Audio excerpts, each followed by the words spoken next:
On Second Shot, we tackle 2 new headlines every week to find out what kind of wisdom the world is dishing out today. And we want you to be a part of that. When you see a headline you want to take a second shot at, or if you're looking for advice, or just want to tell us what you think of the show, email us at secondshotcast@gmail.com. If you like what you hear, rate us on iTunes. This helps us move up in the ratings so more people will see us. And if you want to hear more, subscribe to the show so that the new episodes will get straight to you every single Friday. We love you. Thanks for listening and enjoy. Heath Oaks is a millennial mogul whose ignorance on fire led him to fail his way to success. Jenny Anchondo is an Emmy Award-winning journalist whose sharp eye and biting wit have led to her storied career in television. Together, they tackle today's headlines in a way only an odd couple with a dash of perfect opposite can. So kick back, relax, and join the conversation. This is Second Shot with your hosts, Heath and Jenny.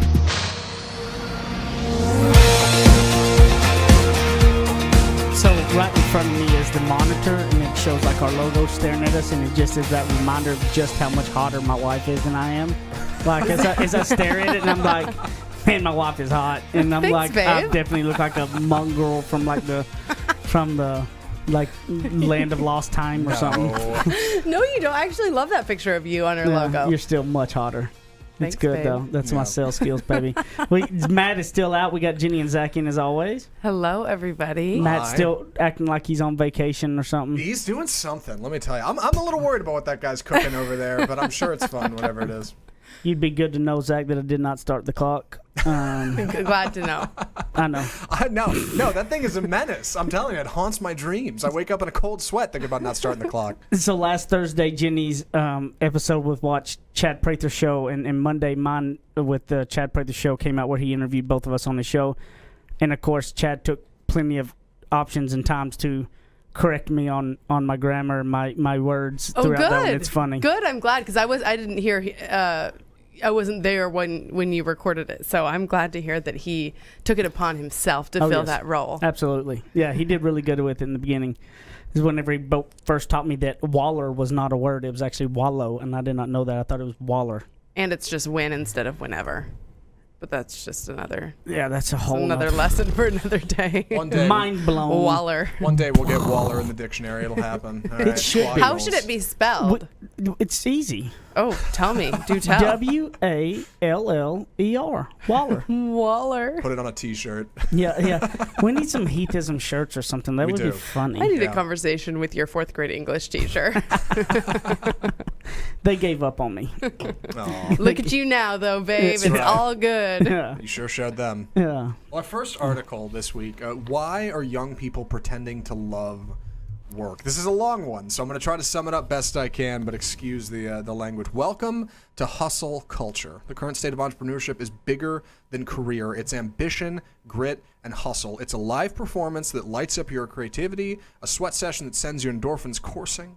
This is toil glamour, and it's going mainstream. The article goes to talk about people like Elon Musk, who have said, tweeted in November that there are easier places to work than Tesla, his company, but nobody ever changed the world on 40 hours a week. The correct number of hours varies per person, but is about 80 hours sustained, peaking about 100 at times.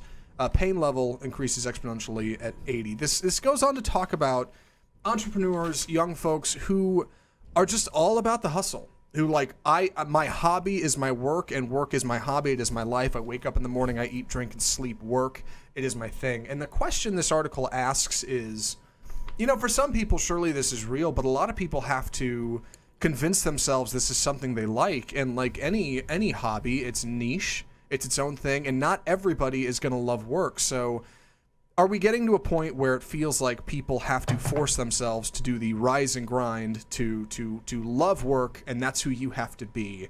And what does that mean? I guess it's a wide sweeping article, but I'm curious to hear thoughts. I would almost think this is probably a very cynical type person that wrote the article and posing that question, it seems like to me. Because the truth is, a lot of people think that people that are just happy in general, they just are naturally wake up happy. And they like to think that, and they want to be pissed off over there and not be a happy person. But understanding that people who are happy work to be happy. You know, like you don't just wake up and like the people that are happy, we choose to be. We work on being happy because bad things happen to everybody. You that just sit over there in your poor, pitiful me and cry in your hands chair, you're not willing to do the work to choose to be happy. And so I feel like the person who did this article is like that person that's like miserable at what they do and is like, why are you forcing yourself to be happy? No, they're choosing to like love their job. I mean, that's really not a bad thing, to make a choice to love it, through it all, whatever it may be. I just think that the aspect of mindset and happiness and anger and all those things are actually choices that you can and cannot make in many ways, right? Mm-hmm. I'm not going to say 100% of the time, but in many ways you can choose to look at things in different lights. I know that that's really probably far off from what your take was. No, I think that's an interesting take. I think I hear you on that. I guess when I hear this, it just comes down to comparison. When you get this becomes problematic, this sort of hustle culture, hashtag work, rise and grind, all that kind of stuff, is only problematic for the people who don't enjoy necessarily the rise and grind. For people who are like, no, how about sleep in and have time with my family? Grind. You know what I mean? Great. So I think they become problematic when the person who inherently enjoys more of a regular schedule looks at this and compares themselves and thinks that then there is something wrong with them for wanting work-life balance. Yes. I don't think there's anything wrong with either of them. The big problem is when we look at what someone else has or is doing or is enjoying, or at least is posting on Instagram that they enjoy, and think, oh gosh, I guess I'm not grinding hard enough. No, own it. Do you. Yes. Be you. That is legit. That is fine. And that will, I think, bring that happiness. Choosing to be happy also involves realizing what does make you happy. Absolutely. I'm not a huge fan of the hashtag hustle for all on and on and on and on and on, because what we don't see is the after effect of that type of lifestyle. So the example Zach gave of Tesla, so we're saying, wow, you know what? That's true. They are changing the world. And so how many hours was that? 80? 100? Okay, cool. Awesome. We're not seeing the full picture of that person's life. Perhaps that person is legitimately happy, devoting everything to work, working those holidays, but feeling like, you know what, that's okay because I'm getting the rewards of this and I'm changing the world. We don't see how that perhaps impacts their health, their sleep habits, their home life, their marriage, all these different things. And really, it doesn't matter, because again, if you do you don't have to worry about it. That's what I'm saying. You can still be inspired by them. You can still be like, wow, that is that is pretty cool. I also think there is a season for the hustle and for ultimate health. This is a personal opinion. It needs to ebb and flow. You can't stay in that season forever for the 80 hours, 100 hours a week. I don't think that is sustainable long term for most people. But again, I'm not those people. Don't have to be. Yeah. And that is the best part, is what you talk about is do you. Some people are wired in a way, if they didn't have that massive why to be like changing the world with that thing. Mm-hmm. Like if they didn't have that, they would be an absolute miserable person, right? That's what it, and that's what I think we've got to understand. And the other thing that I like is whenever this article points out and says specifically to saying young people these days. And it's always the older generation saying young people these days. When you go back and look at it, the baby boomers are the exact same people that millennials are. The baby boomers changed everything in America. Baby boomers were the grinded out, working nonstop and stay at that job. I mean, it was a different change they made, but they did. They were in the baby boomers era of coming up was one of the largest entrepreneurship booms there was, because most of them were. And what does they say about millennials, right? Mm-hmm. And that's what I love about it, though, is that how similar they are. And when you go back at how history repeats itself, that how similar they all are, but yet now they think they're so far apart. Right. Yeah, I kind of see what you're saying. So this article pointing out people like saying that they love their job, for example, and I think you're right, being maybe a little bit cynical about like, okay, do you really love your job? Here's the thing too. I mean, work is work. Yes. Even let's say what sounds like the easiest job.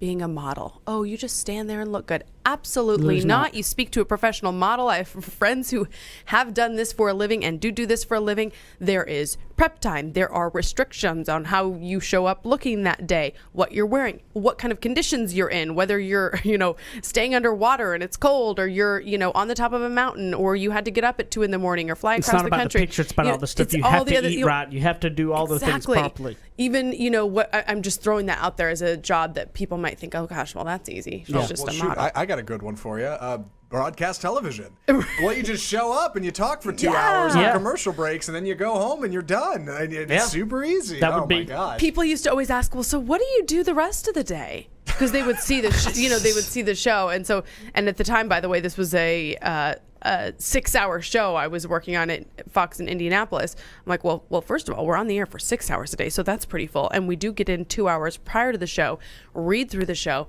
help write, research articles, find out facts. After the show, there's a post-show meeting and prep for the next day. Well, that is more than a full day, but people, because they saw, a 5-minute segment, they're like, gosh, that's cool. So, that's easy. I want to do that. And they also think if the show starts at 4 a.m., they're like, wow, so you must wake up at like 3:45. Yeah. I'm like, no, because the studio's not at my house. So you've got to get up, prep, drive over there, hair and makeup done, which you do yourself.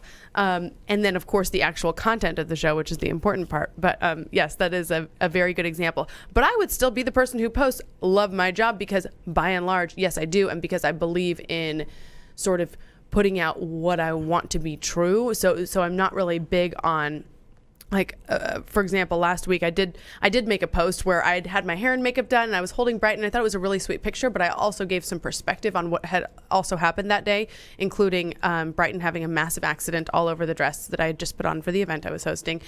Charlie almost escaping out the front door, breakfast being spilled everywhere, and then me running late. So I posted that little bit of perspective because I don't want to be the person who only posts perfection. Yeah. So I think there's a balance, or I try to find a balance, at least with on my online social media posts, which is how a lot of people know me, in terms of being positive and saying things like, yeah, you know what, I do love what I do, but also being realistic about, hey, look, I'm just a mom who is like fumbling through life and trying to figure this out just like the rest of you. But the key is that it's also, it's unfortunate that you even have to show that perspective because you worry about others comparing to you so much. And I think that's one of the biggest things that you said on this was, just get out of that comparing to what you've got to understand. We're all so different people that what we all have different thoughts, beliefs, and actions on what we believe is success and not, and all of that. And if you get out of that comparing game, you're going to make things much easier for yourself, I believe. And then understanding that it's like, just do you, like you said 100 times,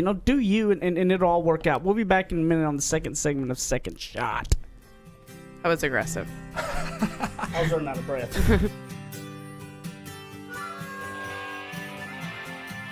He makes up words, she translates them. Heath and Jenny host more of Second Shot, coming up on RNCN. To all of my friends in the great state of Texas, if you have not taken advantage, I have a way to save you a ton of money.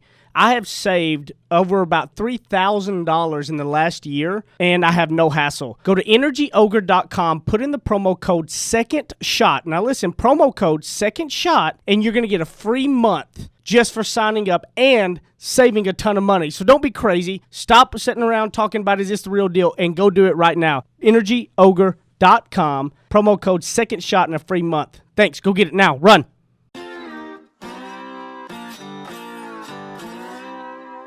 Ready? Aim. Fire. Second Shot is back for another round on RNCN. Well, Jenny brought it up, and I guess that we slided Zach because you were wanting to ask him a question on the last one, and I wrapped it up before you asked that question. Oh, no, that's okay. I was just curious what your thoughts are on this topic, Zach, and the, hashtag love my job, hashtag hustle, hashtag 1 million hour a week, work week. It's a weird spot to be in because I do have a really cool job. I like my job a lot. I love this job. And I don't know. I think everybody's different, right? You mentioned that everybody likes their own thing. One of my favorite quotes that I've been touting around an awful lot in the past 6 months since I heard it, because I think it's brilliant. Oscar Wilde said, "Be yourself. Everybody else is already taken." Mm-hmm. I love that. I love it. Me too. I love it so much. Love it. Like that quote directly influences a lot of how I live my life, because it couldn't be more true. Like, don't try to be something you're not. And I think when it comes to acting like you love your job and not actually loving it, you're being something you're not. It's okay to not like what you're doing. It's okay to be like, you know what, maybe this isn't really for me. And it's okay to step back and go, maybe I need to figure out something new and something different, or to say, you know what, I think this might be it. This isn't what I wanted, but I found this job that I love, and like I can't imagine doing anything else. That's all right.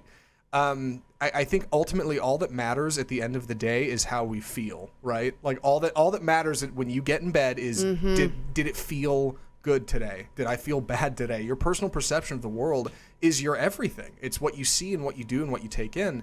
Not to get like too far in the weeds here, but like, no. I think it's okay to say I'm not happy at my job. I think it's okay to say I love my job. I think you can't get caught by the people who say they love it and you should love it too, because they want you to have that happiness, but they found theirs and maybe they don't know how you can find yours too, and so they want you to feel the same way they do, and that's a well-intentioned thing. But I'm getting way too far in the rabbit hole on this. No, you're not at all. Well, it's just it just basically is wrapping up really what we talked about on it, which is it's do you, like the Oscar Wilde quote you just said. That is perfect. I mean, that's what it is. It's not in that comparing game. Yeah, the comparison game is detrimental to everybody. Right. We all stand to lose. And it's not people saying, "Hey, you should love your job too, rise and grind," because they want you to be a worker bee and get back into the grind. Like, no, they want you to feel the same way they do. That's all. And that's admirable, but it can be not great, I guess. So I like that. Yeah, I don't know.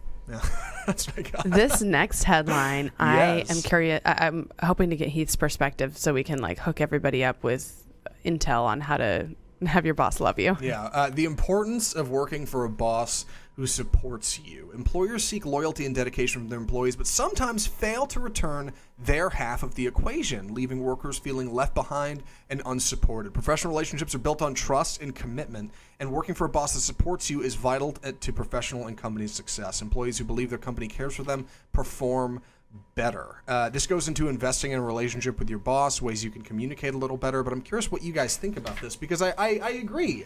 I think that half of the equation can sometimes get left behind. Leadership is built on trust.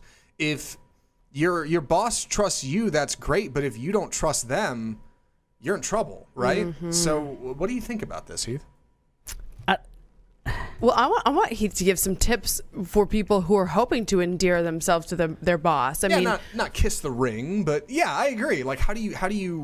I don't know. Like, okay, give us some scenarios. I always try to. I think I'm maybe could err on the side of being an over communicator. I don't know with certain things, and I always kind of wonder, okay, how much is too much? How much is they feel like you are sucking up, or how, you know what I mean? Like, where's the fine line? I mean, I know what he's going to say. Just do your job and I will like you. I mean, look, leadership is, and self-development on leadership and all that is a massive industry. Majority of the books probably written are on leadership and self-development, right? Because, and the reason why there's a big need is because there's a massive hole for great leaders and great bosses that actually support their people, okay? That's the biggest reason why that industry is so big. There needs to be more leaders that can see that, right? To know that they support their people, that then return supporting them, etc. So I say that to know, I don't know. I'm trying to figure out really what somebody can do to support their boss as much, because for me, I'm gonna give support to my people no matter what. I mean, I can tell you this: when they don't do what they say, when somebody shows me who they are, I'm gonna believe them after a couple times, and I'm gonna back off on that support. Whenever you don't do what you say you're going to do, and you don't hold your word up to me, that's when you're gonna lose mine. I'm not very difficult. I just don't lie to me and be honest and do what you say you're going to do. So when you think about your, sort of, and you've said this on the show before, that you do pick favorites. Absolutely. And so when you think of your favorites, when you think of the people who you really enjoy and you would not want to lose, what are some of those qualities that they possess, and what are they doing on a weekly or monthly basis that makes them so valuable and makes you want to support them? I can count on them. they do what they say they're going to do, and I can count on them. And in return, I feel like they believe they can count on me to support them and be there and whatever they need. Honestly, I think the biggest is I can count on them to do what they say they're going to do. They don't try to come up with the fancy excuses of stuff to getting around it. They take self-responsibility. They have a self-awareness to know it's the conversation of I've dropped the ball and this is why I did it and this is what I figured out in my future. I'm not going to do that anymore. Before I even had to have a conversation about it. They just owned it. And they told me why, which gives me a lot of I believe in them because I know they're self-correcting, right? Like it didn't, like they already realized it and they told me how and why. It wasn't just like, my bad, I won't do it again. It was like, here's what I did. Here's how it won't happen. Here's what I'm doing to correct that one. And I never even had to say anything. But I honestly, to me, it's that when I can count, I just need to be able to count on you. I need to be able to, if you say, we're gonna do X, Y, Z. Like, just do it. It's so simple. Yet people are looking for a more grand answer because people don't want to do what they say they're going to do. Well, but it's similar. I mean, what I'm hearing you say is that the boss-employee relationship is the same as all relationships. That does not differ from a colleague relationship, from a familial relationship. It's all the same. Well, that's the thing is your boss is going to support you more and more the more that you come through. When you say you're going to come through, and maybe you come through and come out of it whenever it comes. Another thing is, for me, is when people are, have ideas and have things they're coming up with, that means they're in the business. Like when I have people that are just like following whatever it is said and done and like are never coming to the table with things, then they don't. Like you mean with questions or concerns or ideas? Or anything like that, right? Like, that means they're in it. When you've got when your mind's going, I know you're in the game, right? That means your head's in it and you're thinking about what can be done to be better. So I like, even though they could be harebrained ideas or whatever, but you know what? It just shows to me that you're trying to find solutions to problems we have. They could be the wrong solutions in my mind, but at least I know you're coming with something. But I'm telling you, the most simplest thing in simplest form for me is just doing what you say you're going to do. And it's funny because that's what I talk about. This my second shot on it is just in a relationship, with your spouse or somebody, being with the importance of being with a spouse that supports you, and how important that is in today's world as well. But in the boss world, I mean it's. I believe that once a boss can trust you and count on you, that you're going to get a lot. You'll get a lot of support from them. And do you mind when people ask for it? When people say, "Hey, look, I could really use some help here." Is that like, "Oh gosh," or are you thinking, "Oh wow, you're in the business. You're working, so you're realizing you need support." Okay. I always know whenever we start new offices and stuff, the ones that wear me out and call me all the time with stuff are the ones that I know are killing it and going to do great. And I love it. Like, it's not wearing me out because I know they're in the business. The ones that won't, because they either have an insecurity of looking like it's wrong or, asking the questions, those are the people that beat their head on the wall and never get there because they're too scared to just ask for, the help. I think that's a really good message. My personality is inclined to really question whether to go to the boss for help because I don't want to seem like a pest or I don't want to seem like somebody who couldn't figure it out on my own. So I think that's good messaging for people with my type of personality to go ahead and ask. And if they can help, they will. Well, and I've had my conversations with them too. And I've said, look, before we've gotten started, I need you to wear me out. If you're wearing me out every day, come to me with anything there is. And every time they do, I always do everything I can to help them, but then I've got some that just won't do it. That won't do it. Like they're too worried about whatever it is, but then they're stuck in the same spot year after year and not making moves because they're too insecure to come and ask for help in any ways, and they won't listen. They keep trying it their own way versus the other. And then I have my offices that I know are going to kill it because, like I always tell them, I say, look, I've got 12 years in this business. So if you're starting out and you're really working hard at it and you don't have 1 million questions that you don't know the answer to, that means you're not working. You're not uncovering enough things because I still have a lot of questions every day and I'm 12 years in. So you being brand new at this, you better have a lot of questions. That's good.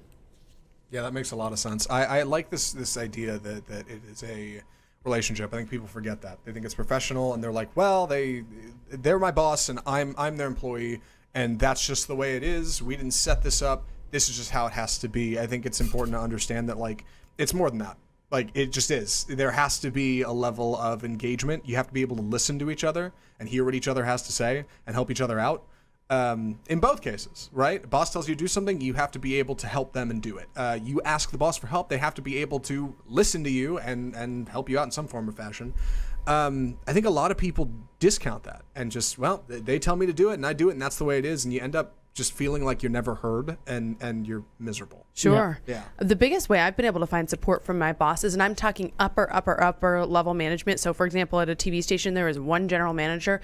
These are the people where employees will often say, you know what? Yeah, the GM is just so uninvolved. You know what? They never come into the newsroom. They're very uninvolved. And at my very first TV station, I became very closely connected with our general manager. And I remember people saying, oh, they're so uninvolved. Well, they weren't for me, because guess what? I went out and said, hey, You made an effort. can you take a look at this story? And on multiple occasions, he said, Jenny, this is terrible.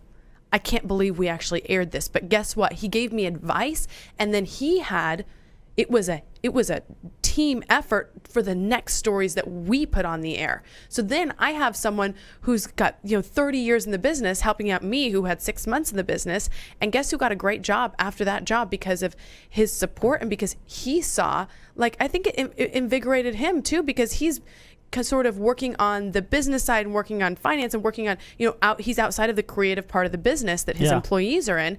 And so I think that it helped him to kind of get reinvested in the product and to be able to mentor somebody in that way. So it wasn't like I got him for an hour a day. It was, 10 minutes here every once in a while, but I really valued what he said, and we still keep in touch to this day because I was somebody who, was bold enough to reach out and sort of ask for help, and sometimes it was hard to hear, but that created a bond. And I think that whenever you think about it in your personal relationships and the work stuff, when it comes to it, is when you become somebody that people can count on, when you are somebody that others go, no matter what happens, that person does what they say they're going to do. Whenever you are that person that reaches out for communication to get clarity with all of it in personal relationships and business, those are ways that people will start to support you more in general. So maybe you should work on your communication, working on following through when you say you're going to, and doing all those things and putting those regimens in place so you become one of those people. We'll be back on the third segment of Second Shot right after this.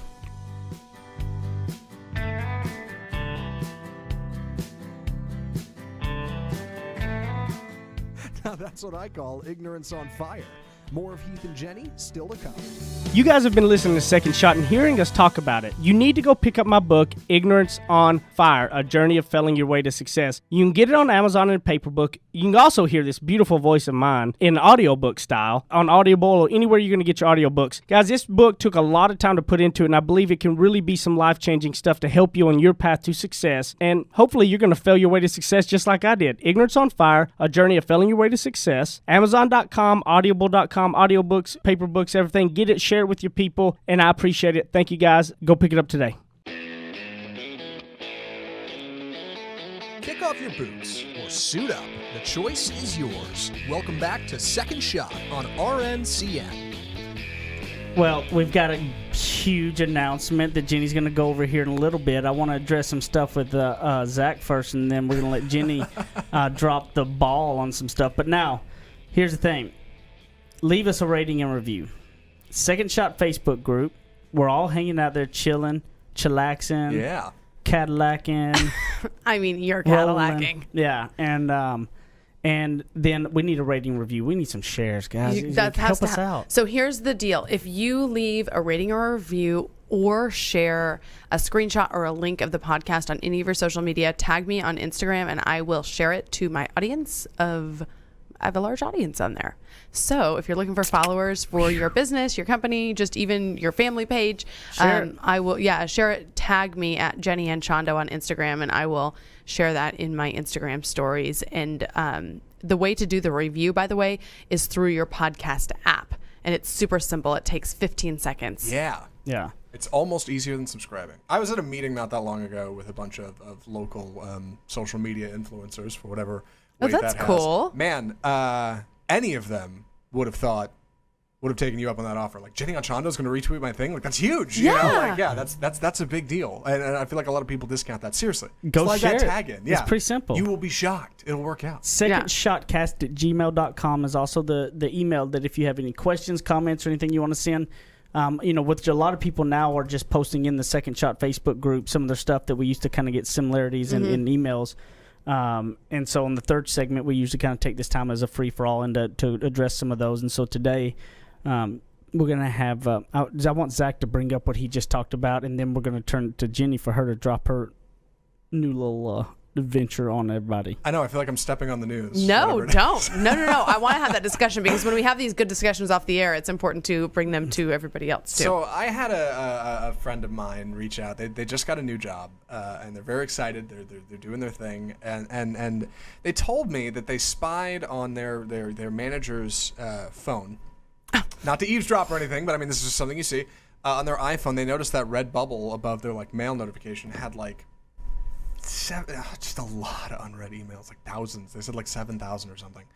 It's absurd. And to me, I'm the kind of person. I'm not a leadership. I'm not a leader. I'm not in leadership here, but I'm the kind of person that I'm so meticulous about emails, even if it's spam. I delete it, unsubscribe, whatever, because that is my channel through which I am able to send and receive work, and that's important to me. And it was weird hearing that you have a manager who has a stupid amount of unread emails that they're just not on top of, not keeping track of. And who knows, maybe a lot of those come from a personal account, a previous job, I have no idea. But that's something that just stuck in my craw a little bit, that you're in leadership and you're not keeping up with that stuff, because the devil is in the details, and those are the details that you're ignoring. At least it seems to me, whatever that is, whatever's going on there. And they could have a side business for all I know. I could be totally wrong, but that bugged me. So I wanted to submit to the court for approval a manager or a leader who just misses that, who sees that big red notification and ignores it every time they open their phone. I'll deal with that later. I see what you're saying. That seems weird to me. What do you think? Well, it's probably a spam account. Probably. I would like to hope that any good leader is definitely responding to people, because when you don't respond to people or ignore their requests, you're just sending a message of I'm more important than you, and that's just not going to be a good way to get, work out of your people. That's just not going to work out well, and you're just going to get a really bad reputation. I would like to hope that is a spam account. This is going to make people who are OCD really upset. I have 165 unread, but those are for my Gensu 42 Hotmail account. Yeah. So they're ads and things like that. But what do you think, Heath? It would drive me nuts if I had to see 140 something red little dots above my mail. I'm a guy who gets the respond back. It would drive me. I mean, I don't think you have to respond as a leader. You have to respond. So if you're not responding and addressing things, you're going to lose a lot of respect really quick. Now, I understand this is. Email should not be something that people should expect an immediate reply on. That's where I think the culture has gone bad is. Email is not an immediate reply communication. And that's where a lot of people can't get disconnected from the email, and they're got to check everything real quick.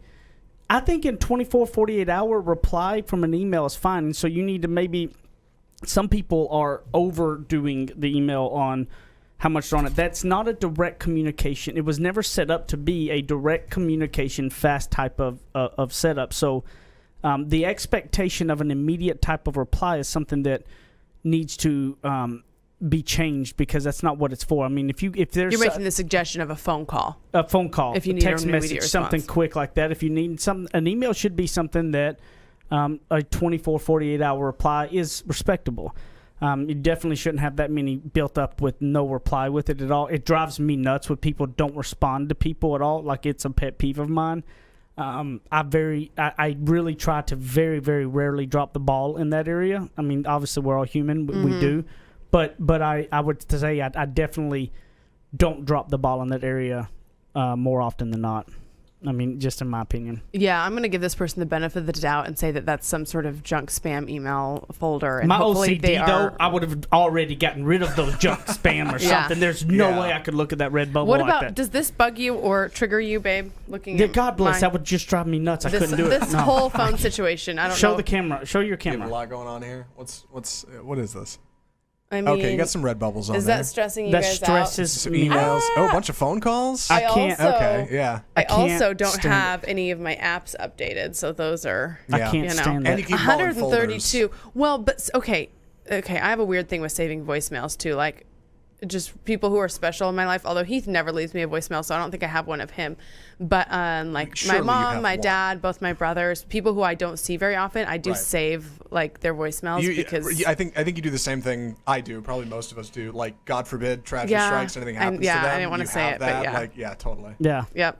Yeah. So babe, you should leave me a voicemail so I can save it. I'll do I it. even have one from your mom. Okay, I'll leave Yeah. you one. Okay. It'll Aw. be beautiful. Okay. I wanna- Mas leche.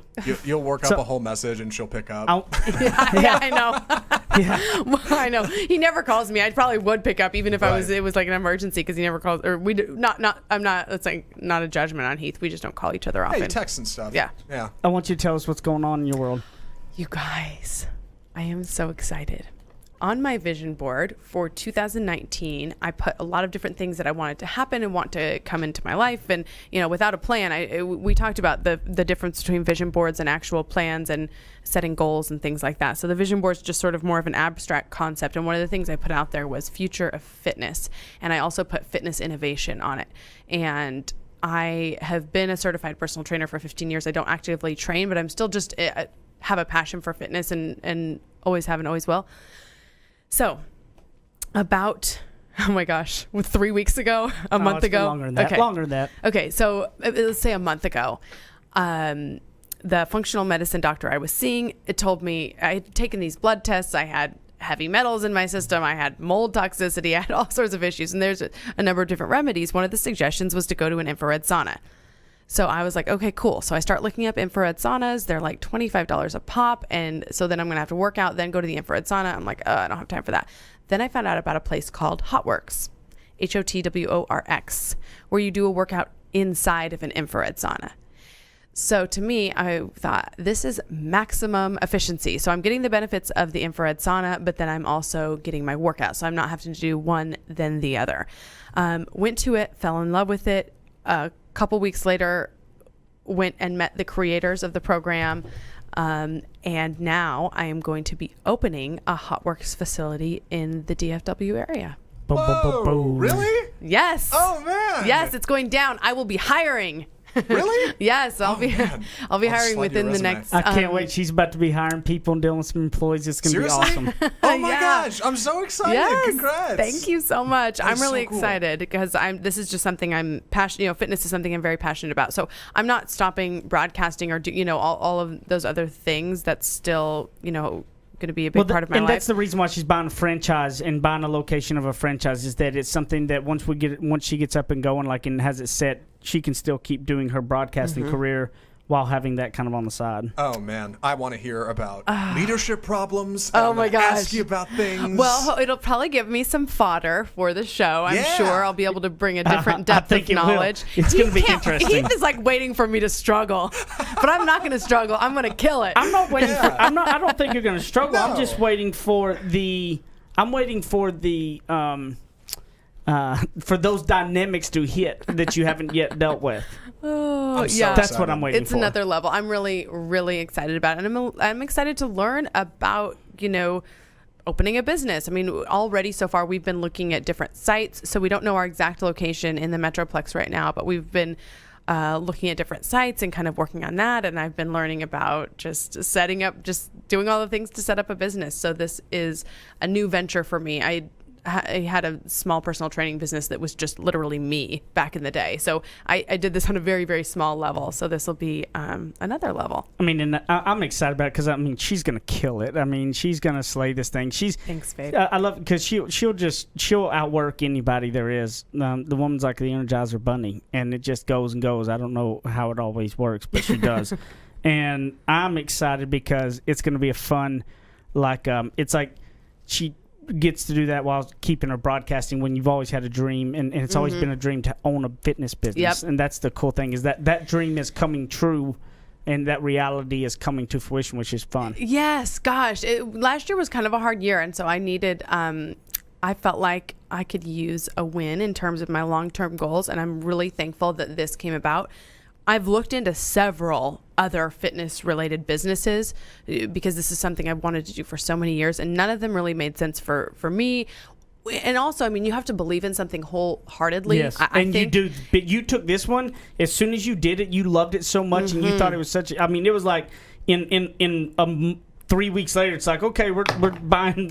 It's like that's how hardcore she was about it. Yeah, and I'm actually a slow mover, so you know that I really believe in it. If I It's move only been open that like a year and a half, quickly. and you can look at HotWorks and see if there's one local around you. And if you're in the Dallas area, HOTWORX. if you're in the Dallas area, don't go do any of them until we get ours open. No, Then you come stop join it. ours. You can do any of them. There are several there are more in the Metroplex than anywhere else. So if you happen to live in the Metroplex, go check it out. Your first. Indy's got them too. Yep, Indianapolis. In fact, it was so funny because I called the owner of the one in Fishers, Indiana, and I know we have some listeners from Fishers and from Indianapolis, and I introduced myself, and he was like, "Wait a minute, did you used to work at Fox 59?"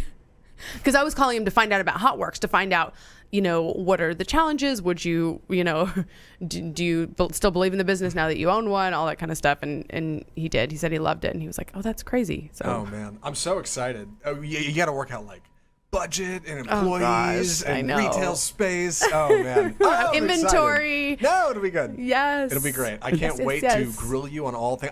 I'm looking forward to. It's like being the cool uncle. I get to stand on the sidelines and watch your struggle and like point and laugh and like cry and like enjoy it together, right? Like from afar with no commitment on my end. It'll be so cool. I That's can't so wait. Great. There is a commitment on your end to come to our grand opening and sweat it out when we very first Oh open. my God, yes, please. Earn the Yes, burn, let's. baby. Yes, Yeah, I earn love the it. burn. So what's going to be funny?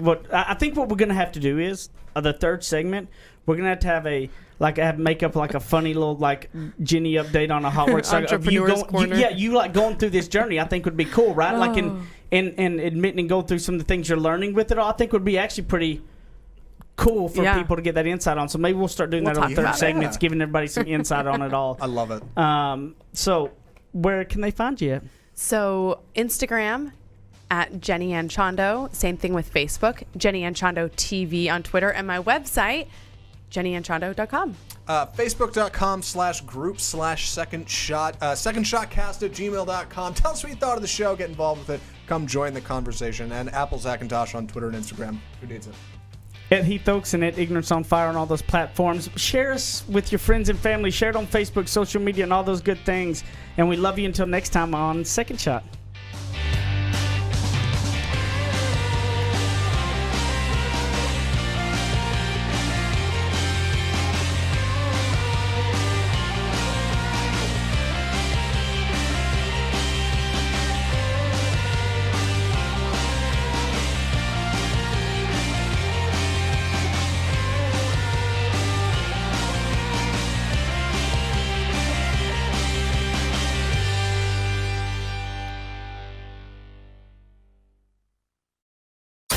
You're listening to RNCN, the digital destination for premium talk radio.